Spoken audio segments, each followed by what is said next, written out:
السلام عليكم ورحمة الله وبركاته. الحمد لله رب العالمين والعاقبة للمتقين والصلاة والسلام على سيد المرسلين وعلى آله وصحبه أجمعين أما بعد. الحمد لله অত্যন্ত আনন্দের সাথে বলতেছি যে আমরা যারা মাদ্রাসার ছাত্র রয়েছে তাদের জন্য আরবি ব্যাকরণটা শিখা অনেক কঠিন হয়ে দাঁড়িয়েছে। যারা শিখতে চায় তারা শিখতে চাইলেও শিখতে পারছে না। সেই উদ্দেশ্যকে সামনে নিয়ে আমি আপনাদের জন্য দশম শ্রেণীর কওয়াইদুল লুগা আল আরাবিয়া এই কিতাবটি পড়ানোর জন্য মনস্থির করেছি। ইনশাআল্লাহ যদি আল্লাহ আমাকে তৌফিক দান করে আমি এই কিতাবটি শুরু থেকে শেষ পর্যন্ত পড়ানোর জন্য চেষ্টা করব ইনশাআল্লাহ। চলুন আমরা এই কিতাব থেকে শুরু করি। তবে শুরু করার আগে একটি কথা বলে নিই। অনেকেই হয়তো ভাবছেন যে আমরা এই কিতাবটি কোথায় পাবো। অনেকেই হয়তো বা জানেন যে এই কিতাবটি কোথায় পাওয়া যায়, যে আমরা অনলাইন থেকে এই কিতাবটি ডাউনলোড করে নিতে পারি ইনশাআল্লাহ। NCTB এই ওয়েবসাইটে গিয়ে আমরা এই কিতাবটি ডাউনলোড করে নিতে পারি। আশা করি আপনারা বুঝতে সক্ষম হয়েছেন। চলুন আমরা এই কিতাব থেকে শুরু করি। প্রথমে আমরা ইলমুস সারফ নিয়ে আলোচনা করব। আমরা যেই বিষয়টি নিয়ে আলোচনা করব সেটি হচ্ছে আল বাবুল আউয়াল, প্রথম অধ্যায়। আল বাবুল আউয়াল আমরা প্রথম অধ্যায় নিয়ে আলোচনা করব, সেটি হচ্ছে ইলমুস সারফ নিয়ে। ইলমুস সারফ নিয়ে আমরা আলোচনা করব। আমরা সকলেই জানি ইলম শব্দটি এক বচন, বহু বচন উলুমুন, যার অর্থ হচ্ছে জ্ঞান অথবা জানা অথবা শাস্ত্র বলতে পারি। আর আসসারফ শব্দটি আমরা সকলেই জানি। সার্ফ শব্দটি একটি মাজদার, এটা বাবে দরাবাইয়া দিরিবু থেকে আসে। এর অর্থ হচ্ছে আসসারফ অত পরিবর্তন করা বা পরিবর্তন করা বা রূপান্তর করা, এটা বলতে পারি। সর্বপ্রথম আমরা ইলমুস সারফ এর তারিফ জানবো, যে ইলমুস সারফ কাকে বলে সেটা জানবো, এবং ইলমুস সারফ নিয়ে এখানে আমরা কী বিষয়ে আলোচনা হয় সেটা নিয়ে আমরা আলোচনা করব ইনশাআল্লাহ। সর্বপ্রথম চলুন আমরা দেখি তারিফ ও ইলমুস সারফ। ইলমুস সারফের পরিচয়। তারিফ অর্থ আমরা জানি পরিচয়, আর ইলমুস সারফ অর্থ সরফশাস্ত্রের পরিচয় আমরা জানব। সর্বপ্রথম যেই পরিচয়টি আমরা জানবো সেটা হচ্ছে আসসারফু ফিল লুগা। সরফ শব্দের আবিধানিক অর্থ। আসসারফু ফিল লুগা, সরফ শব্দের আবিধানিক অর্থ আমরা জানবো সর্বপ্রথম। সেটা হচ্ছে আত-তাগয়িরু, পরিবর্তন করা। এক নম্বর হচ্ছে কি আত-তাগয়ির, পরিবর্তন করা, ও তাহবিলু, রূপান্তর করা। তাহলে সরফ শব্দের আমরা দুটি অর্থ পেয়েছি। একটি হচ্ছে কি আত-তাগয়ির, পরিবর্তন করা, ও তাহবিল, এবং রূপান্তর করা। এই দুটি শব্দের দুটি অর্থ আমরা পেয়েছি। ওয়াফিল ইসতিলাহি, পরিভাষায় আমরা সরফ শব্দটির আমরা যদি তারিফ করতে চাই সেটা হচ্ছে হুয়াল কাওয়াইদ। হুয়াল কাওয়াইদ সেটা হচ্ছে সরফ হলো এমন নীতিমালা, আল্লাতি ইউরাফু বিহা, যা দ্বারা জানা যায়, অবগত হওয়া যায়, আত-তাগয়ির, পরিবর্তন সম্পর্কে জানা যায়, আল্লাযী ইয়াতারাউ, যা গঠে, আলা আবনিয়াতিল কালিমা, বেনা এর বহুবচন আবনিয়া আসে। তাহলে কালিমা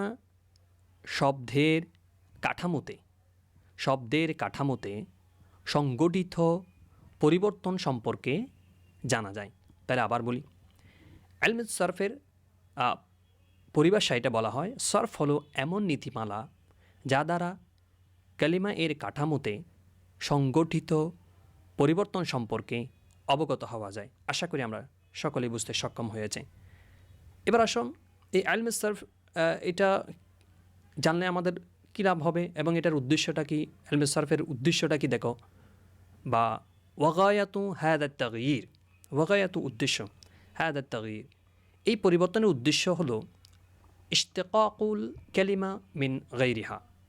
ইশতিকাকুল কালিমা, একটি শব্দকে গঠন করা, মিন গায়রিহা, অন্য একটি শব্দ থেকে, একটি শব্দকে অন্য একটি শব্দ থেকে গঠন করা, অথবা আরেকটা বলতে পারি আমি ওয়াশতিকাকু গায়রিহা মিনহা, অন্য শব্দকে এই শব্দ থেকে গঠন করা। এটাই হলো ইলমুস সারফের উদ্দেশ্য।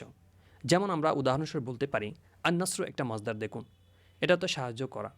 যদি আমরা এটাকে বলি নাসারা, সে সাহায্য করলো, এবং মুদারা থেকে যদি বলি ইয়ানসুরু, সে সাহায্য করছে বা করবে। আর যদি আমরা আমর দিয়ে বলি উনসুর, তুমি সাহায্য করো। আর যদি আমরা বলি লা তানসুর, তুমি সাহায্য করো না। এই যে আমরা একটা শব্দ থেকে অন্য একটি শব্দ আমরা বের করতেছি, এটাই হলো ইলমুস সারফের উদ্দেশ্য, যে আমরা নতুন নতুন শব্দ বের করব এবং আমরা আমাদের উদ্দেশ্য অনুযায়ী আমরা এই শব্দগুলো বের করব। এই বের করার যে পদ্ধতি সেটাই এখানে শেখানো হবে ইনশাআল্লাহ। আরেকটি তারিফ করেছে আউ অথবা হুয়া এলমুন, সেটা এমন একটি শাস্ত্র ইউবাহাসু, এখানে আলোচনা করা হয় আইনিল কেলিমি, কেলিমাতুনের বহুজন কেলিম, কালিমা সমূহ সম্পর্কে আলোচনা করা হবে। মিন হাইসু, সেদিক থেকে, মা ইয়ারিদু, যা গঠে, লাহু, তাতে। কি গঠে? মিন তসরিফিন, যেমন রূপান্তর হয়, ও ইলালিন, তালিল হয়, ও ইদগামিন, ইদগাম হয়, ও ইবদালিন, পরিবর্তন হয়। তাহলে আমরা বলতে পারি ইলমে সরফের এটা পরিচয় যদি আমরা আরেকটু বলতে চাই তাহলে সেটা হচ্ছে সরফ এমন একটি শাস্ত্র যা কালিমা সমূহের মাঝে গঠে যাওয়া তসরিফ, তালিল, ইদগাম, ইবদাল সম্পর্কে আলোচনা করা হয়ে থাকে এই ইলমে সরফের মধ্যে। আশা করি এই দুইটি সংজ্ঞা থেকে আমরা মোটামুটি একটা ধারণা নিয়েছি যে ইলমে সরফ কী এবং ইলমে সরফের মধ্যে আমরা কী শিখলে আমরা কী কী করতে পারবো, এটা আমরা আশা করি বুঝতে পেরেছি। এবার আসুন ময়দান ও ইলমে সরফ। ময়দান, আমরা সকলে জানি ময়দান অর্থ কী? ময়দান, পরিধি। ময়দান ও ইলমে সরফে, ইলমে সরফের পরিধি। ইলমে সরফের পরিধি কতটুকু? তাহলে দেখো, ইয়াকতাসিরু তসরিফু আলা নওয়াইনি মিনাল কালিমা, রূপান্তর সীমাবদ্ধ, আলা নওয়াইন, দুই ধরনের শব্দে, মিনাল কালিমা। তাহলে রূপান্তর দুই ধরনের শব্দে সীমাবদ্ধ, সেগুলো কি কি? এক নম্বর দিয়েছে আলিফ, আল আফআলুল মুতাসাররিফা। আল আফআলুল মুতাসাররিফা, আমরা জানি ফেল এক বচন, বহুবচন আফআল। আল আফআলুল মুতাসাররিফা, রূপান্তরশীল ফেল সমূহ হলো ইলমে সরফের আলোচ্য বিষয়। মিথল, যেমন আমরা বলি দারাসা, ইশতাহারা, ইয়াস্তাইকিজু, ইয়াস্তাইকিজু ওয়াগাইরিহা, এবং ইত্যাদি আরও অন্যান্য যেই শব্দগুলো রয়েছে, যে রূপান্তরশীল ফেলগুলো রয়েছে, সেগুলি হচ্ছে ইলমে সরফের আলোচ্য বিষয়। তবে মনে রাখবেন, ফালা ইয়াদখুলু, অন্তর্ভুক্ত হবে না, ফি হুদুদি ইলমে সরফি, ইলমে সরফের আলোচনার অন্তর্ভুক্ত হবে না কি কি? আল আফআলুল জামিদা, জামিদ ফেলসমূহ সরফশাস্ত্রের অন্তর্ভুক্ত হবে না। মিথল, যেমন নেমা, আমরা জানি এটা একটা ফেল। বিসা, লাইসা, আসা, এই যে ফেলগুলো রয়েছে সেগুলো হচ্ছে আল আফআলুল জামিদা, যেগুলো কোনো রূপান্তর হয় না, যার কারণে এখানে ইলমে সরফের আলোচ্য বিষয়ের মধ্যে এগুলো থাকবে না। আশা করি বুঝতে সক্ষম হয়েছেন। এবার আসুন বা নাম্বার, বলছে যে আল আসমা উল মুতামাক্কিনা। আল আসমা উল মুতামাক্কিনা, দ্বিতীয় নাম্বার হচ্ছে আল আসমা উল মুতামাক্কিনা। মিথলু, যেমন দেখুন আসমাউল মুতামাক্কিনা, এটার উদাহরণ দিয়ে জামিআতুন, মাকতাবুন, মসজিদুন ওয়াগাইরিহা। এমন ইসিম যেগুলো আমেল আসার কারণে শেষে কী হয়? পরিবর্তন হয়, আমরা লক্ষ্য করি। এই ইসিমগুলো হলো এখানে আলোচনা করা হবে।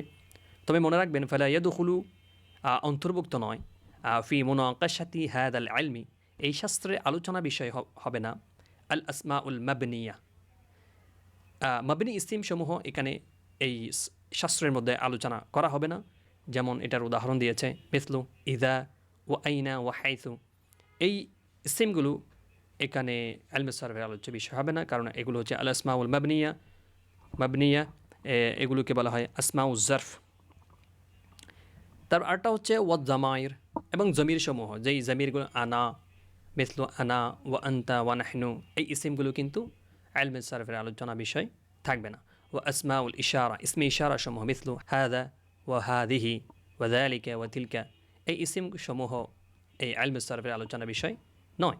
ও আসমাউল মৌসুলা, ইসমে মৌসুল সমূহ, যেমন মিসলু আল্লাযী ওয়াল্লাতী ওয়াল্লাযীনা ওয়াগাইরিহা, এই কিছু কিছু শব্দ এখানে দিয়েছে, আর বাকিগুলো দেয়নি। তবে আমরা সামনে গিয়ে ইনশাআল্লাহ সবগুলো বিস্তারিত আলোচনা করব। ও আসমাউ শর্ত, ইসমে শর্ত সমূহ এখানে ইলমে সরফের আলোচ্য বিষয় হবে না। মিসলু, যেমন মান, ওয়ামা, ওয়া মাহমা। ও আসমাউল ইস্তেফাম, আরটা হচ্ছে আসমাই ইস্তেফাম, যেগুলো দ্বারা আমরা প্রশ্ন করি, এই ইসিমগুলোও কিন্তু ইলমে সরফের আলোচ্য বিষয় হবে না। মিসলু, যেমন মান, যেমন মা, ওয়ামা, থা, ওয়া কাইফা, এই যেই শব্দগুলো দ্বারা আমরা প্রশ্ন করি, এই ইসিমগুলোও কিন্তু ইলমে সরফের আলোচ্য বিষয় হবে না। ও আসমাউল মুশাবাহা লিল হারফ, হরফ সদৃশ ইসিম সমূহ কিন্তু ইলমে সরফের আলোচ্য বিষয় হবে না। যেমন মিসলু কাম ওয়া ইদ, কাম ওয়া ইদ, এই ইসিমগুলো ইলমে সরফের আলোচ্য বিষয় হবে না। আশা করি আপনারা বুঝতে সক্ষম হয়েছেন। আমি অনুরোধ করব ইলমে সরফ এবং ইলমে নাহু খুবই একটি সহজ একটি বিষয়। যদি আমরা নিয়মিতভাবে দার্সগুলো অনুসরণ করি এবং একটু বাসায় চেষ্টা করি, ইনশাআল্লাহ আমরা কোরআন এবং হাদিসগুলো বুঝতে সক্ষম হব।